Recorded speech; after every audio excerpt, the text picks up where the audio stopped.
Assalamualaikum warahmatullahi wabarakatuh. Nabi Ibrahim alaihissalam.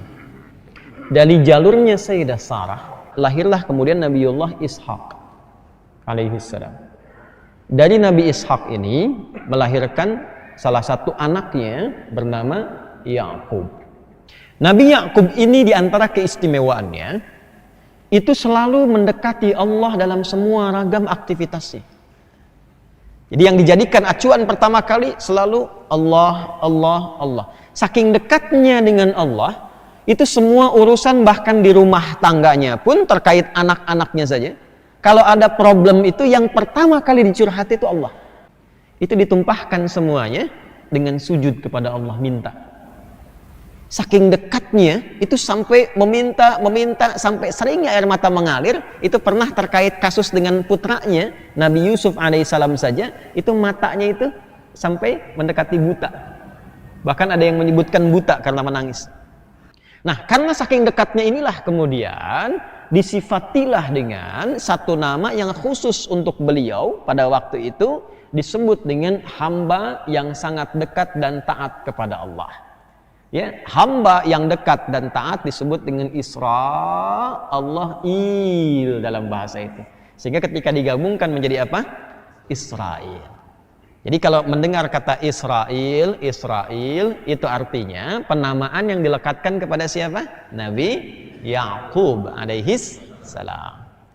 Nanti kakeknya, kalau kakek kan Nabi Ibrahim kan, lebih dekat lagi dengan Allah.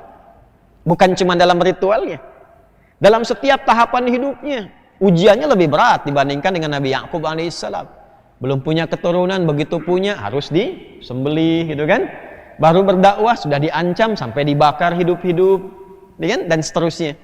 Karena itu naik statusnya lebih tinggi menjadi Khalilullah. Wattakhadallahu Ibrahim Khalila. Jadi yang ini Israel, yang kakek datuk ke atasnya Khalilullah.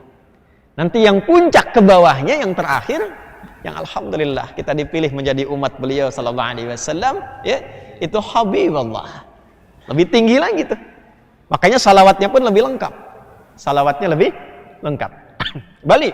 Jadi kalau disebutkan Israel, maka yang dimaksud sosoknya siapa? Nabi Yakub alaihis salam. Tadi saya katakan, sosoknya taat tidak? Taat. Maksiat tidak? Suka bunuh orang tidak? Nah, jangankan orang, pada binatang dan tumbuhan pun tidak merusak, kan? Suka merampok tidak? Tidak. Suka menempati dan mengambil properti orang tidak? Tidak.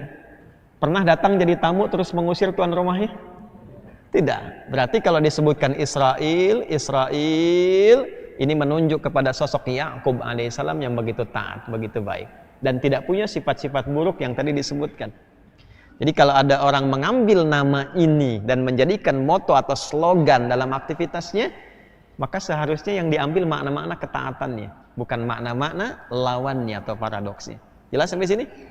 Jadi kalau ada yang mengambil nama Israel tapi mempertontonkan misalnya keganasan, kriminalitas, genosida, pembunuhan dan sebagainya, itu sesungguhnya sedang menampakkan kontradiksi dengan namanya. Jadi baru disebutkan nama dengan perilaku saja, kalau sudah menyimpang kita tahu ini bukan Israel.